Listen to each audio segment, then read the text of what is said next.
In the days of lace ruffles, perukes, and brocade, Brown Bess was a partner that none could despise.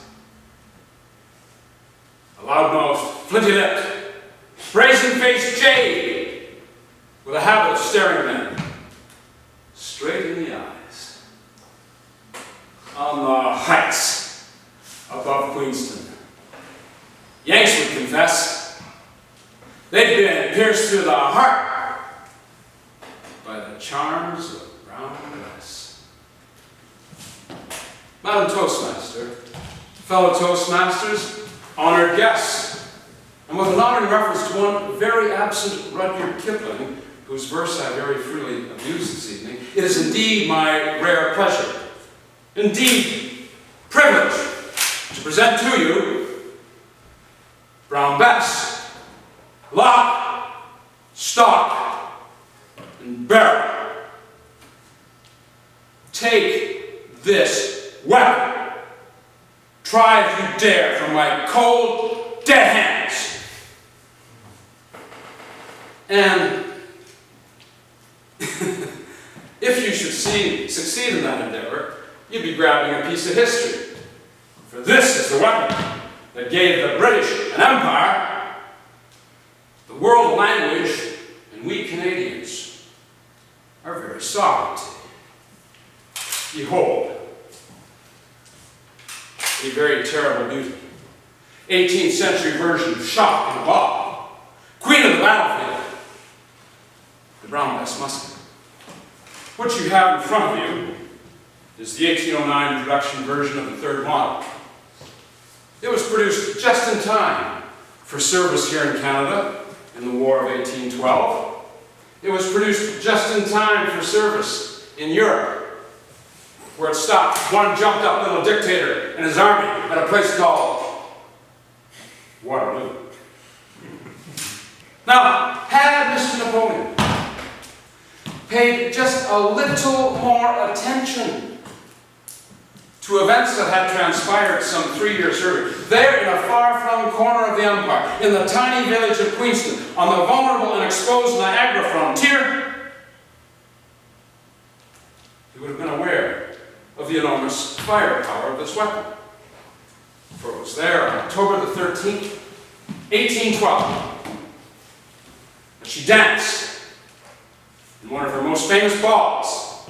Now, Madam Toastmaster, I would hope that every Canadian schoolboy would now know the story of the War of 1812. Basically, it's a conflict in which a nation of 12 million will declare total war on a province of some 90,000, half of whom are American settlers, and who knows where their true loyalties lay. It is a war in which the Americans will have a tremendous numerical superiority, usually 3 to 5 to 1 in the field. Their supply lines will be measured in hundreds, mere hundreds of miles. Ours will go back thousands through an ice-choked St. Lawrence, across the Atlantic all the way back to London. London, in the grip of a Napoleonic invasion fever, can only grant scarce resources to the defense of her Canadian colony.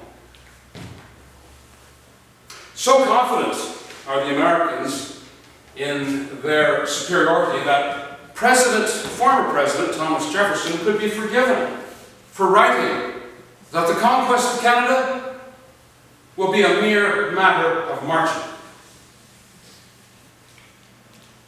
Fortunately for Canada, the defense of the Niagara will be in the hands of one young, experienced military genius. His name, General Sir Isaac Brock. Brock is quietly confident, even though the odds are very much against him. He knows he has a strong defensive position. First, there is the swirling torrential waters of the Niagara, the great cataract itself, the vertical cliffs of the gorge wall. If he trains his men right, if he prepares the fortifications, he can inflict terrible damage on anyone foolish enough to invade. And like any experienced military commander, he knows that in any fight, it's not the size of the dog in the fight This is the site of the fight in the dog that will determine the winner. He likes his dog very much. First off, he has 800 British regular troops, all battle-hardened in the Peninsular Campaign back in Europe, who are just itching now to erase the record of the Revolutionary War, the humiliating defeat.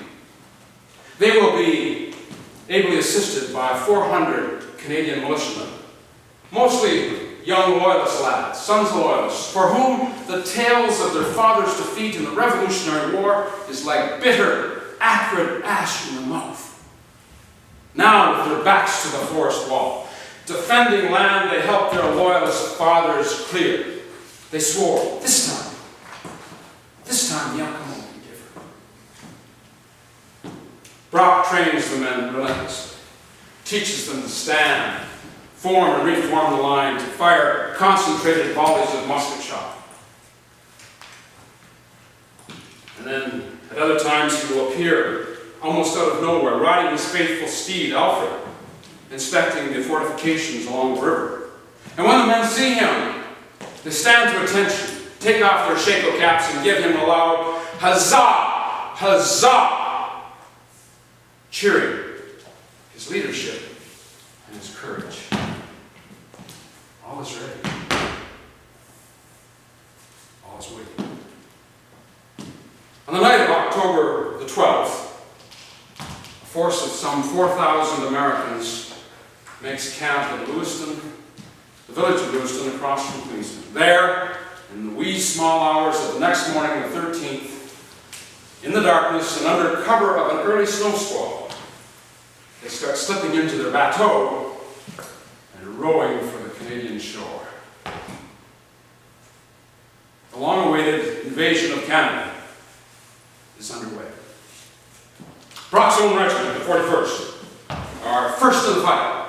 They spot the intruder and pin him down with hellfire from their muskets.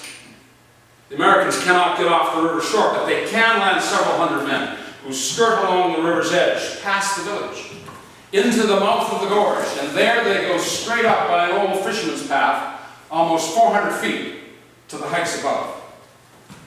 There they surprise the Royal Gunners, who barely have enough time to spike the heavy cannons before tumbling pell-mell down the wooded face of the escarpment back into the village below. General Brock, who has been sleeping in Fort George that night, is awakened by the rolling sound of gunfire coming from Queenston.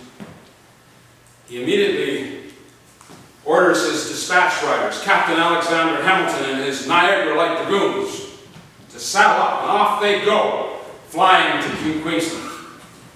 Brock assesses the situation. It is his worst nightmare. The Americans have landed in strength.